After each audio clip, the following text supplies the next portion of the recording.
Born from humble beginnings, Ron Peterson emerged with a PhD in physics to play a role in many important scientific discoveries and became a key executive in Honeywell, one of America's largest corporations. Along the way, he worked with Nobel Prize winners, testy bosses, altruists, and people hanging on the edge of society, learning from each of them.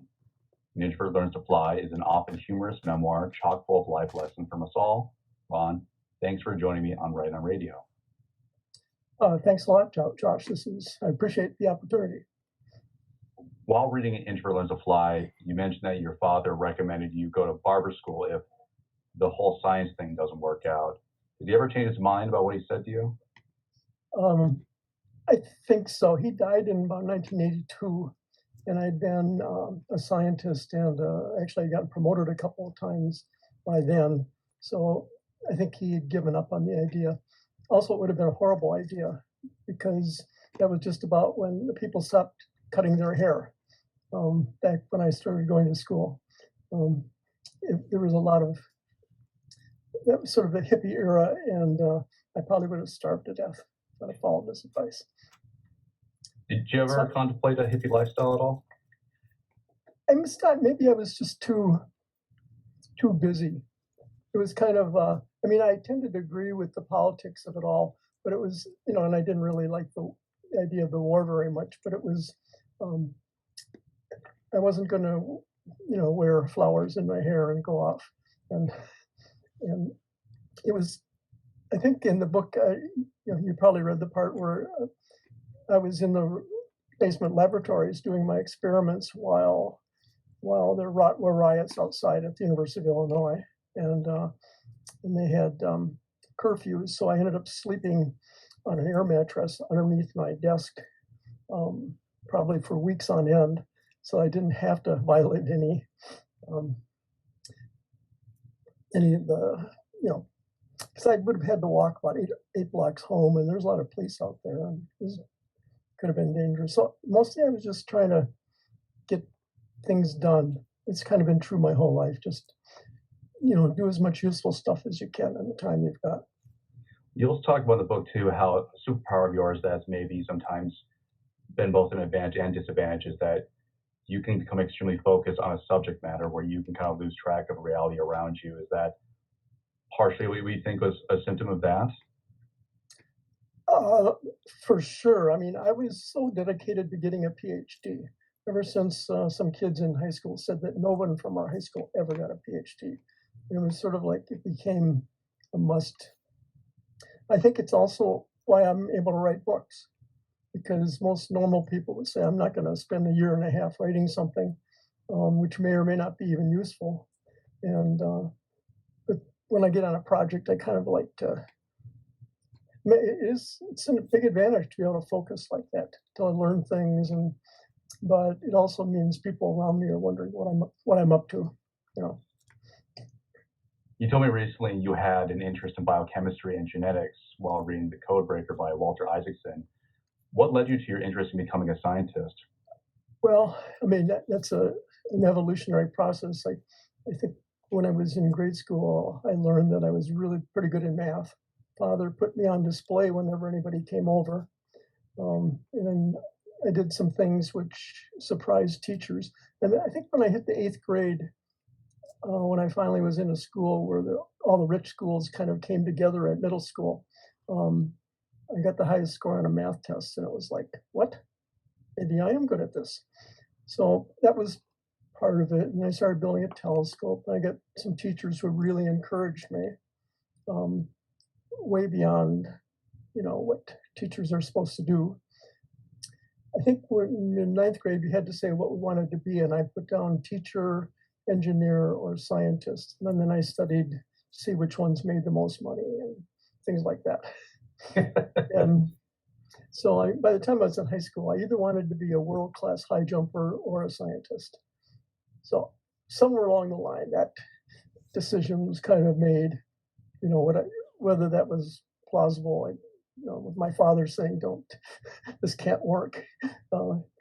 He had never heard of somebody in the family being a scientist. So it was, it's been kind of a challenge and an adventure the whole time, going to college and graduate school. I didn't really have any tutors or people who were examples for me to follow. It was like everything was an adventure. Everything was a discovery, which I kind of liked, but it also meant it was. I think gives permission to do and take risks where otherwise you had examples before you to base off your decision making you would not do otherwise. So I definitely get that. Yeah. Outside of science, what other professions did you ever think about pursuing?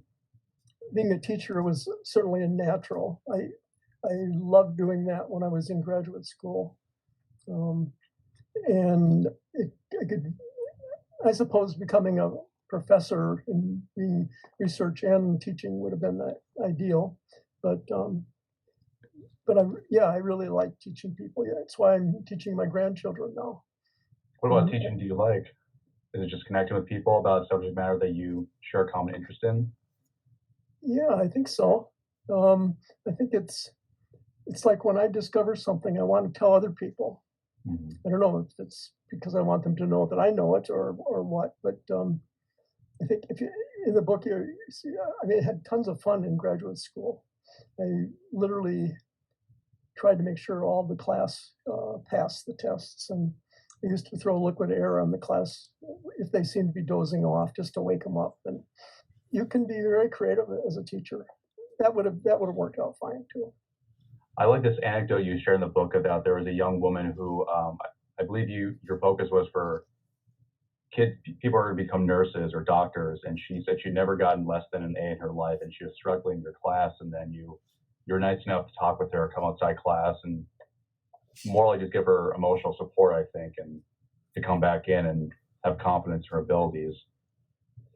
Yeah. There was a gal who got a C, and she had never, and so she ran out of the class crying, and for a while I didn't know what to do. It's like, should I just let her go or whatever? And eventually I just told the class to hang in there, and I went out and sat on a bench and talked to her for a while.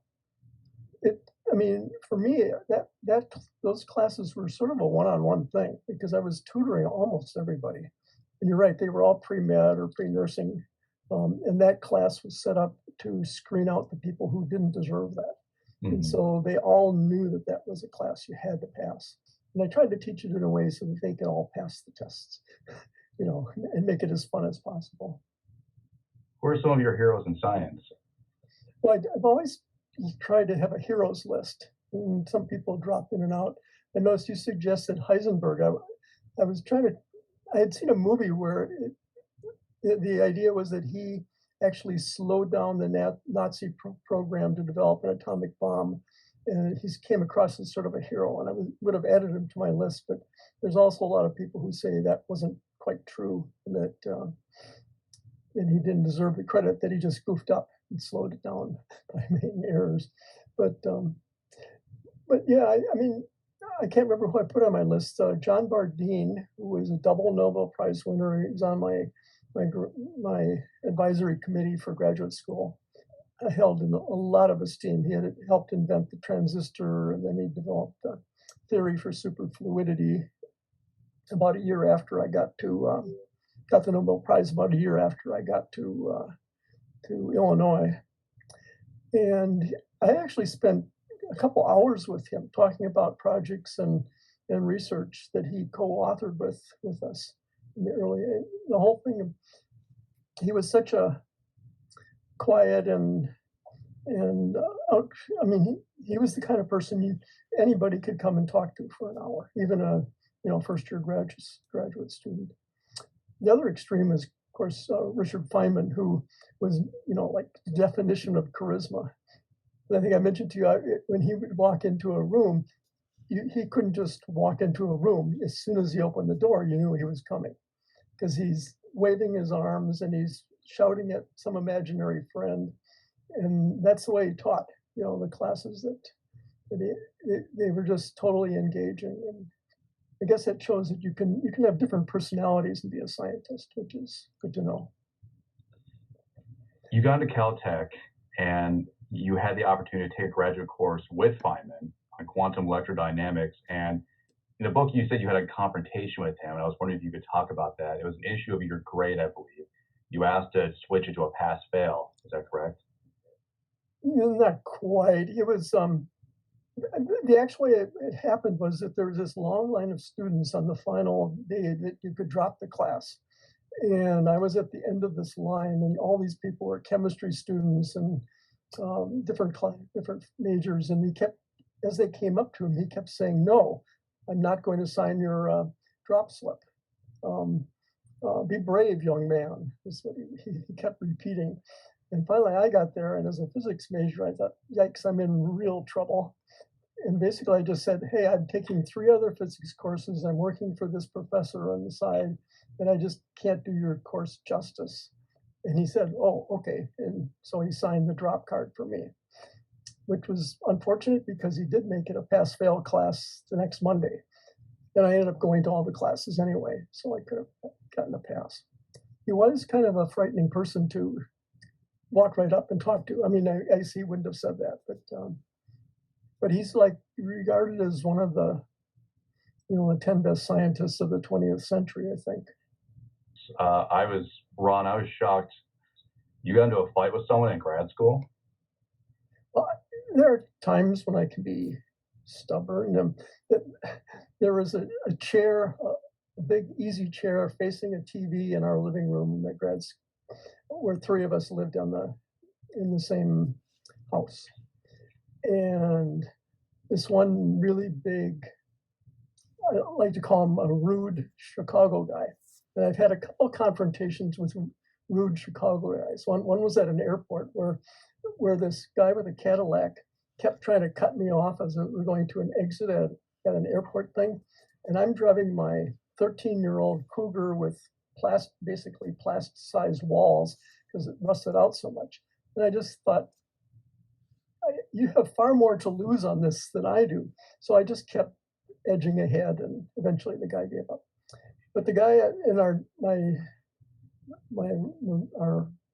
house where we were staying in grad school came back from something, and he saw me sitting in what he considered his chair right in front of the TV. And he tried to drag me out of there, and I was resisting. And we got into a pushing match and broke a lamp and some other things.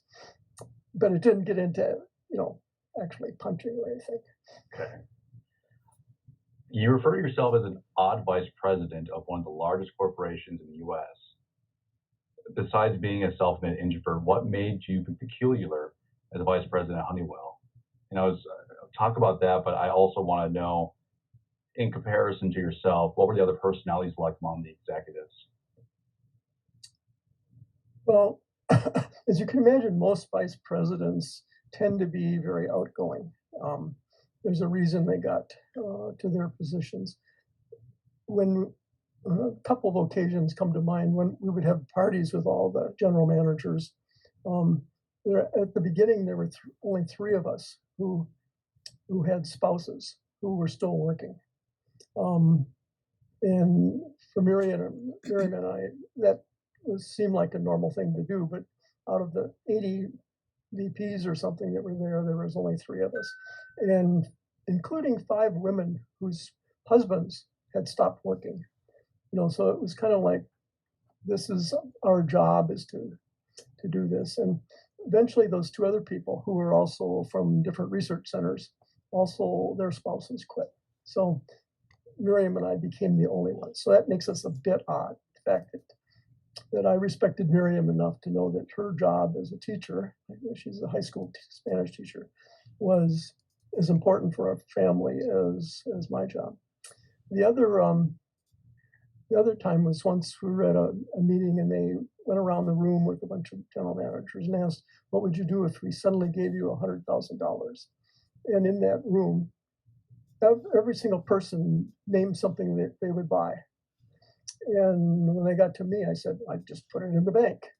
Everybody kind of gave me a strange look, like, "What? That's not why we're here. We're here to make so much money that we can spend it."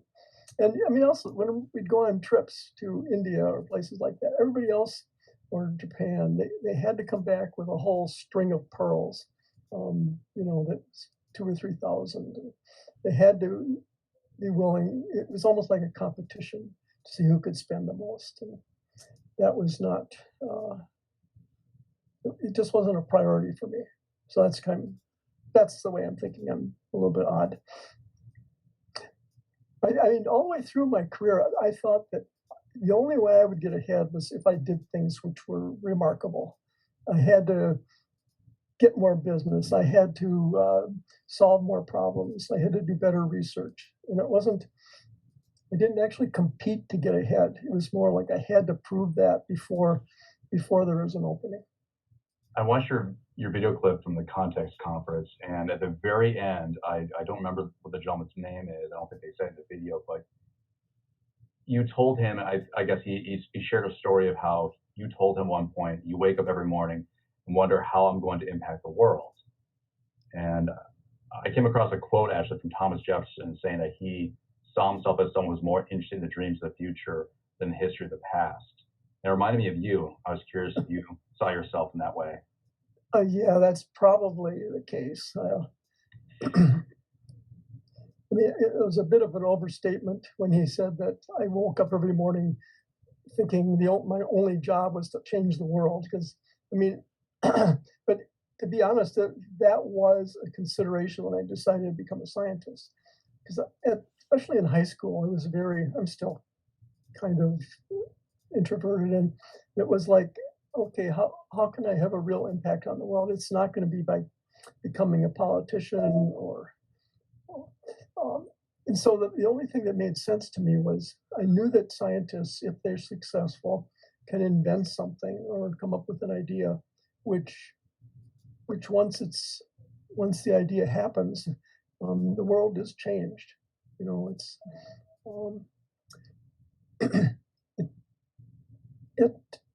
it's a way to change the world without, having to brag about it. You just do it. You make something happen.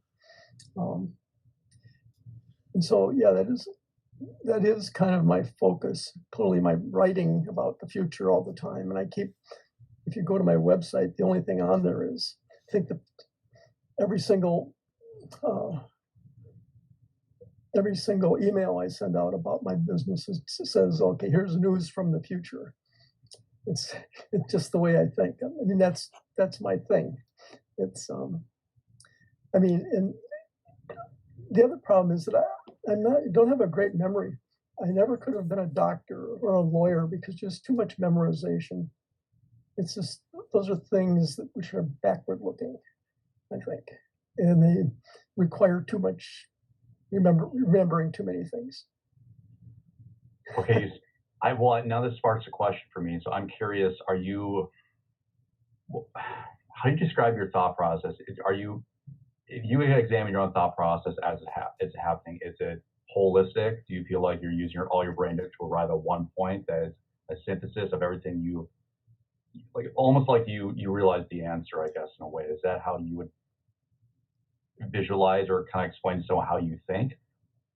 It's interesting you should say that, because it's like if you were to talk about how I wrote the book, the novel, so where do ideas come from? It's I think you're right. It's kind of holistic. But when I was writing the book, I would go out for long walks and with a general question of something about the next chapter, and then ideas would pop in. It happens a lot in the morning when I wake up or when I'm taking a shower or something. I'll get an idea. I think it's all of my subconscious is coming up with, especially when it came to writing a book about a science fiction novel. You have to have a way of pulling things out. You can also learn from reading other people's stuff and then extrapolating that. And that's what I did. I would just jump on an idea and figure out how to make it exciting. I don't know if I'm answering your question, but I don't really know where my ideas come from all the time. No, I think you gave a great response. I think for a lot of people that's the case. So it's a point where you're not really having fixed or focused attention on anything, so you can just let your mind wander. Now, So you were called a futurist of Honeywell, but I know you're also called Dr. Quack. I was wondering if you could talk about where that title came from. Oh, that's a good one. Incidentally, my Twitter handle is Quacky2000, by the way. I saw that, yeah. So it's something that stuck with me. I think I used to visit San Francisco a lot with my supervisor, Henry Marr, and we would always go to Chinatown. We'd eat out at the restaurants, and after a couple of these occasions, we would be going there quite often, or to Monterey or whatever. And he convinced me I had to bring back a frozen duck. And I really liked duck because I had tried it. And so I always would have a frozen duck in my briefcase or carrying that back. And one time I got back into the Honeywell building. There was this long, long hallway, maybe 2 blocks long in one of the buildings. And I'm walking in there, and I came across a few people from our group that knew me, and I pull out the duck and say, "You want to see my duck?" Which was kind of random, but and after that, I was known as Dr. Quack, and it sort of was fun because so I started putting little ducks and things in my office, and when I got promoted to director or manager, there was a giant cake. One for 200 people because it was a big party. And there was a picture of Donald Duck on there saying, "Congratulations, Dr. Quack." So it kind of stuck after that. I think my last question for you is kind of a tough one. You mentioned the difficulty of accepting your son-in-law's decision to become Catholic due to his, I'm going to quote you here, his long history and clarity about his positions. How did you, Ron, reconcile your faith with your background as a scientist? Yeah, in the book, I kind of waited till the end of the book because it seems like a question that, as a scientist, that I had to at least address in the book. When I was at Caltech, that was kind of atheist central for universities. It was like that was the accepted point of view, was that they're, believing in any sort of God was a mistake. It was, let me do a slight aside here. I think that one thing that's interesting is I think that the human ability to see things which aren't there is one of our greatest strengths and weaknesses. It's kind of like my ability to work too long on things. But when I work with my grandchildren, I point out that, okay, you can't actually see an atom. You can't see an electron. Those things are there, and I go through and try to show them how it was proved that they were really there through experiments.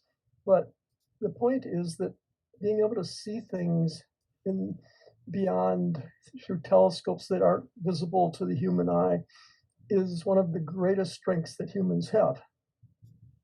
On the other hand, it causes people to believe in all sorts of crazy things, like not getting vaccinated now and other things, which, because everybody has the ability to dream and to see things beyond where they are.